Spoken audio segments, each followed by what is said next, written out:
नमस्कार, महाबुलेटिनवर आपले स्वागत आहे. आजच्या ठळक बातम्यांमध्ये चाकण औद्योगिक वसाहतीतील कंपन्यांच्या करचोरीचा आणि अनधिकृत बांधकामांचा धक्कादायक प्रकार उघड झाला आहे. खालुंबरे येथील एका कंपनीने तब्बल 1.5 कोटी रुपयांचा कर थकवल्याचा दावा जिल्हा परिषद सदस्यांनी केला आहे.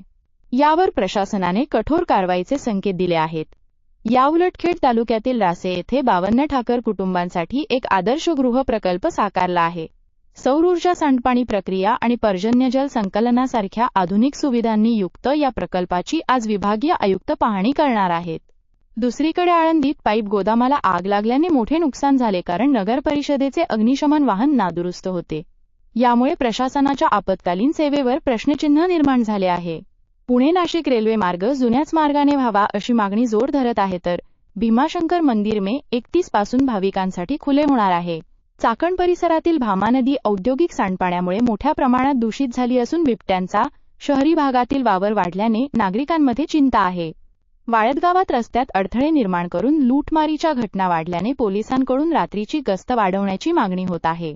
अधिक बातम्यांसाठी महाबुलेटिन व्हॉट्सअप चॅनल फॉलो करा.